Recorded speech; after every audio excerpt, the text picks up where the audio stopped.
3 things that could be holding back your shred speeds that a lot of other videos aren't telling you. Metal Bass Monday.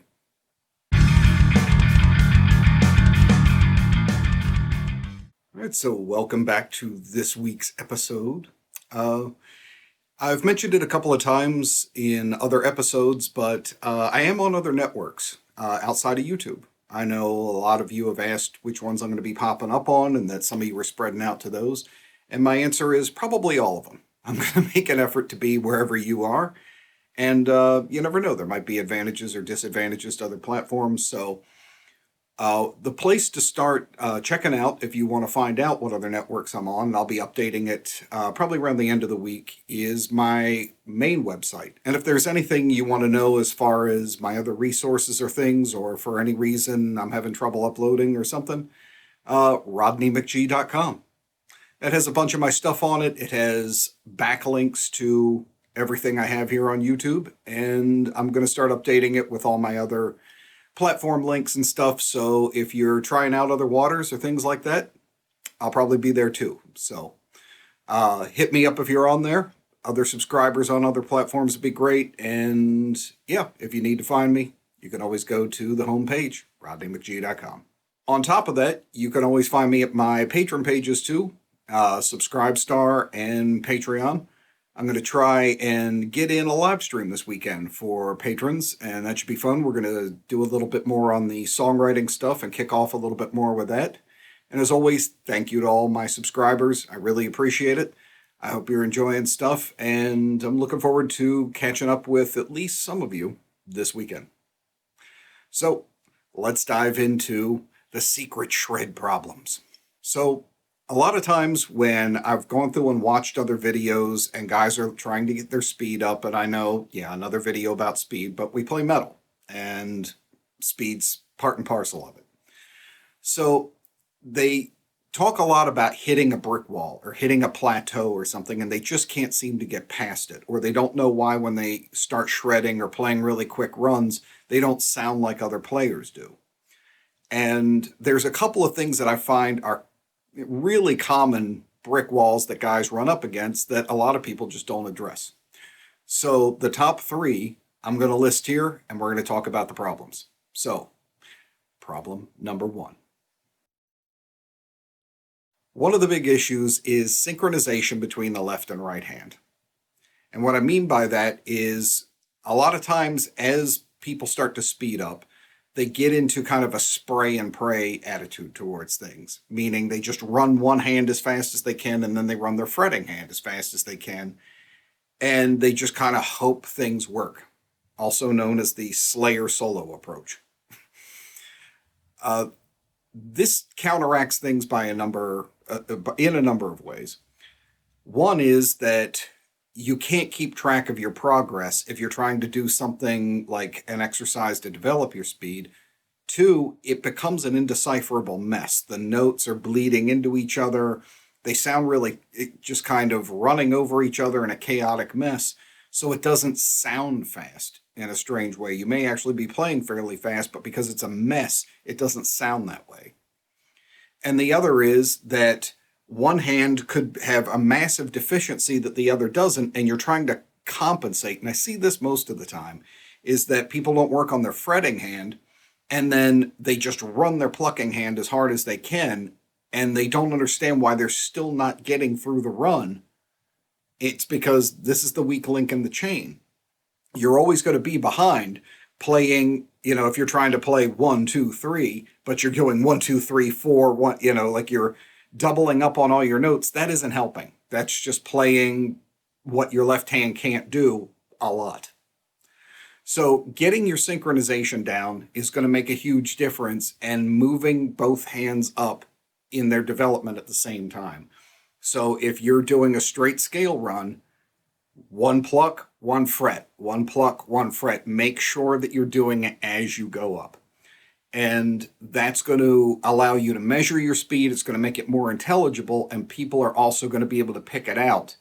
And when you can pick out the individual notes, it sounds faster because you hear a flurry of actual individuated notes rather than just a blur and a mess that sounds weak and you can't tell if it was 1 note or 30 notes. So synchronization, get on it. Number 2, overthinking.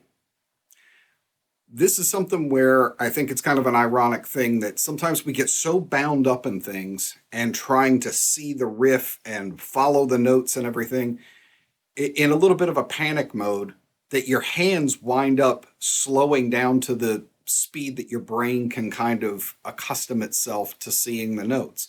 That you're thinking so hard, am I playing every note right, and going along it, that you're forcing your hands to slow down to your ability to actually see each individual note. And that's going to cost you speed. It's kind of like, having a millipede and putting a shoe on one foot. It's like now they're just, that one thing is always holding all the others back. At a certain point, you have to drill your runs and know the material well enough that you're not thinking as much, that you want to commit this stuff to muscle memory. And this is one of the reasons why I emphasize rehearsal and practice and drilling things so much.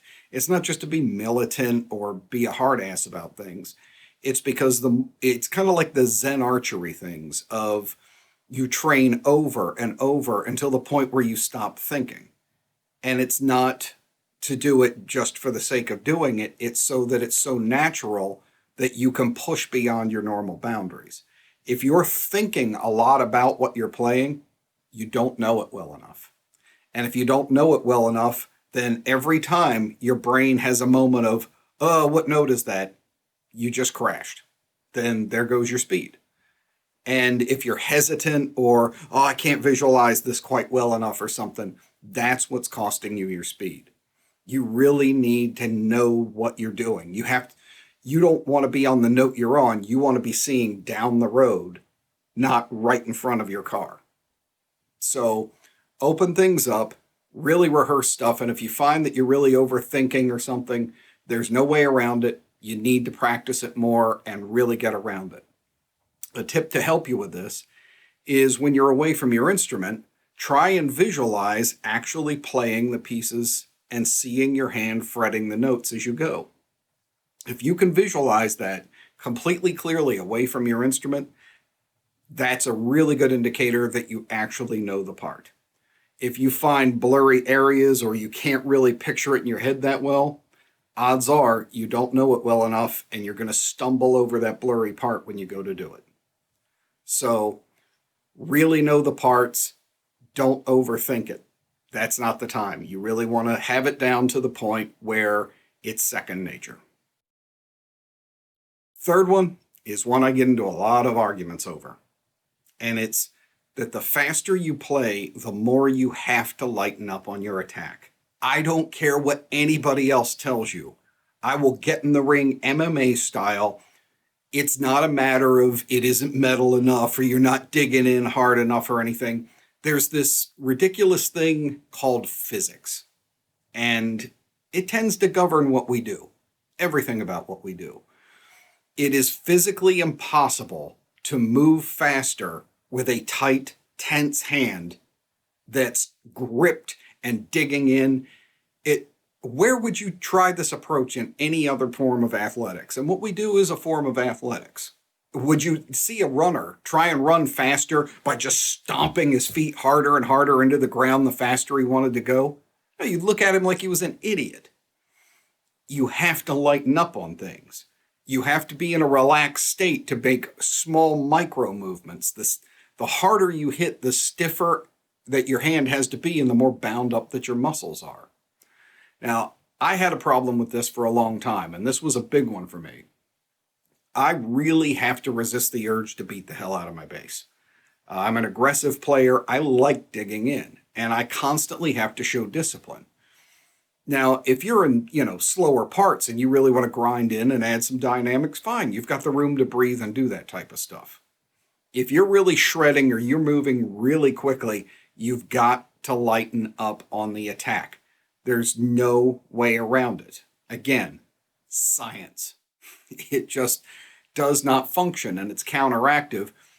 And the reason why this is kind of insidious is I know a lot of students that have complained about the same thing that I did all the time growing up, is when I would try and play faster and I couldn't, and I got frustrated, I would start tightening up. I would start trying to use brute force to get through it.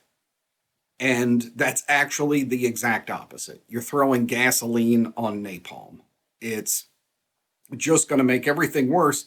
And then your hand starts to cramp up. And then it just becomes this domino effect of disintegration.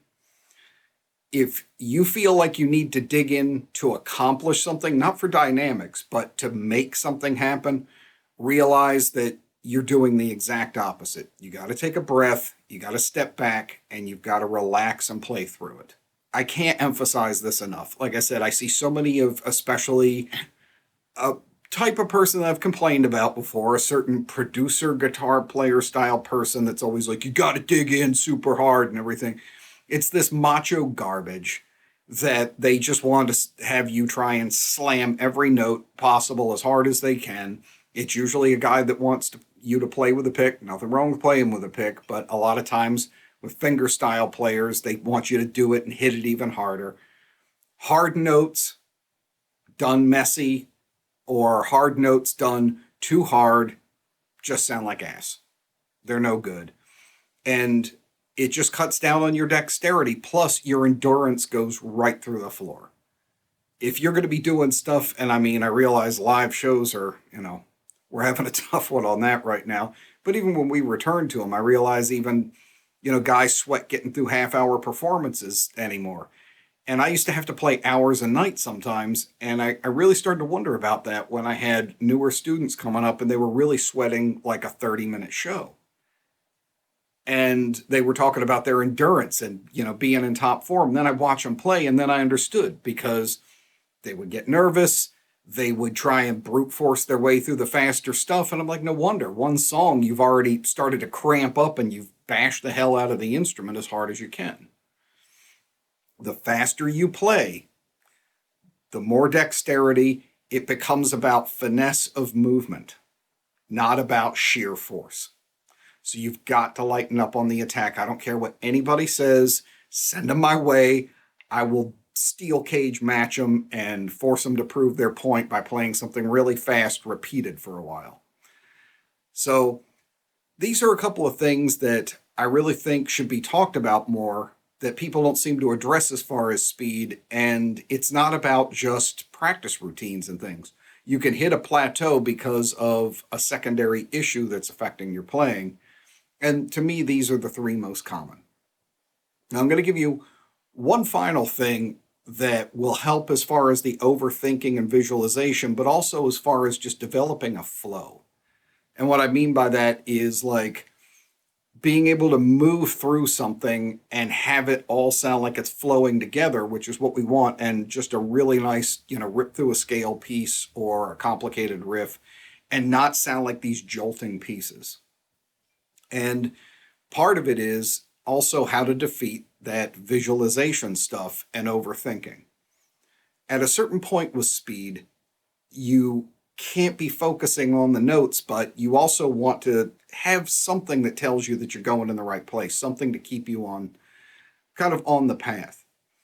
And what I usually do is it's almost like road markers, like signs as you're driving down a freeway, is taking groups of notes and not starting with one and then kind of breezing through a section, and then now I'm at this one. And now I'm at this one. So it becomes, I'm only paying attention to the beginning of groups. It's almost like a psychological technique called chunking, where you take groups of information and kind of put them into a certain trigger for yourself to be able to memorize it. But I might go, like, okay, 7th fret A string is note number 1 of this 6-note group. And then I start there and my muscle memory grabs me for that. And then I go, okay, and now I got to make sure I land here and then here and then here.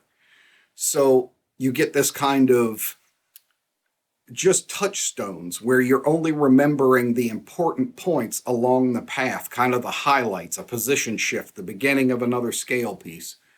And then the rest just becomes a hand movement. I think of it less like, okay, there's 7 notes here and then there's 5 here.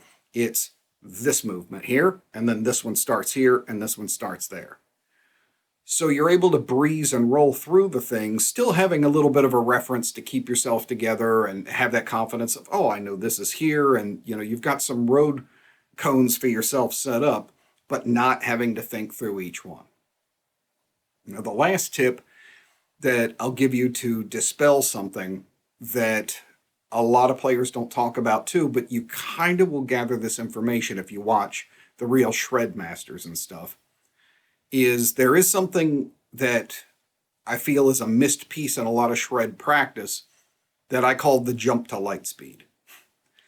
And what I mean by that is that there does come a point where the motions that you're making to practice something slow, even though you keep ramping up the tempo, getting it, to get faster and faster, that the way you're using your muscles and the way you're developing your hand will change when you get to this hyperspeed kind of level of shredding. Meaning that the motions that you're making when you're slow aren't going to be the exact same as your top performance. A lot of people, they try and act like it is, like, oh, you just do this thing and it keeps getting faster and faster, and that will up to a certain point. But again, this is where a lot of people hit a plateau. And the thing is, it's almost like this leap of faith at the end of it, of like going off a cliff where you just have to go. And it's this surrendering kind of into it and letting your body, it kind of knows what it needs to do. There's an intuitiveness that will start to kick in, but just going, I'm just going to floor it and hit the gas. If you've developed and practiced well enough at the slower speeds and brought them up pretty far, that's when that jump to light speed will happen. If you've rehearsed it right, you should do it correctly and just kind of push through. But there's a few exercises I do with myself to train on these type of things, but it really does involve, I can only get up to a certain point. And again, it's because at a certain point, your hand motions are different when you play slower than these micro changes, and they're very subtle, that happen when you just have to floor it and go light speed. And you can't train them slower. You can see this kind of hint sometimes where you'll see a guy who's just amazing fast and just blazing, and then he'll try and break apart a riff that he does and play it slow. And he has a hard time doing it. A lot of people go, oh, he doesn't know what he's doing there. That's, he just shreds all the time and he doesn't. That's not actually the truth. And this is something I've figured out. That's a bit of a slam, and it's not really fair. It's that these guys are at peak performance so much that their hand is actually trained in the muscle movements that require that level of shred so often that the slower pieces are actually things that they have to change. If they really weren't that good, or they were just, going for it, doing the spray and pray like I talked about earlier, then they wouldn't sound so good at those hyper speeds. They would just be a disaster. But some of these guys are just, their articulation is flawless and beautiful. So it's not that they don't know what they're doing or they can't replicate it or keep it in time. It's that muscle change. It's that they're so finely tuned into playing constantly at those hyper speeds that slowing down, their muscles are uncomfortable, that, they're not used to playing those things at that tempo. It's the inverse of what us mere mortals have. And so, like I said, a lot of times, a lot of these guys even don't realize that's what's going on. You'll see them in interviews, or they'll try and play something. They're like, I don't know. I never really slowed this down. This is hard for me to do. They don't realize that that's what it is.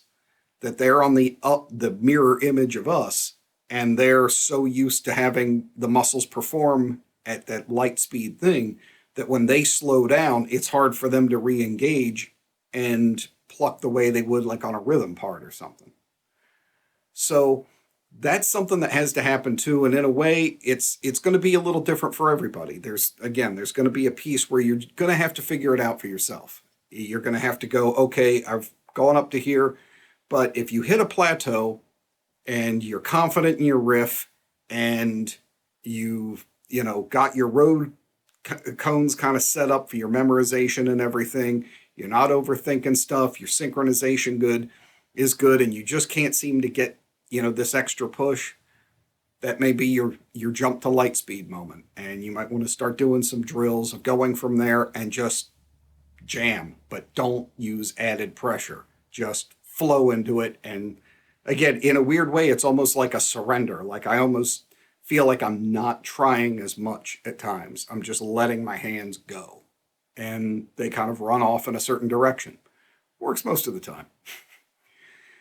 But so that's a number of things that I've learned over quite a long period of time, and each realization really helped me out and make a difference in how I practice, and I can get things up to pretty high speed much quicker than I used to be able to. And through teaching, I see a lot of students hitting these same marks. So I hope all this stuff benefits you, and tell me if you've had the same problems before. Have you run into any of the roadblocks like I'm talking about? Have you found other ways of getting around them or certain hints that helped you develop things? And do you feel like these are some things that might help you? Or let's talk about practice routines to really knock this stuff down and kind of ironclad it into something. So hit me up in the comments below. Let's keep that conversation going. And again, thanks to my patrons. We'll be on screen together soon. I hope to see more of you this time. And there's going to be another live for my regular guys and audience here, who I always appreciate you all, coming up here probably before the end of the month. So we're going to get into some new tone nerding stuff and things, and I'm looking forward to breaking out a few surprises for you. So I hope everybody's safe. Things in the world are kind of wild right now, so be good. Take some time off the web, clear your head, play some bass, relax, and remember, metal's still going to be here, baby. So that's going to do it for this one. I'll see you next time.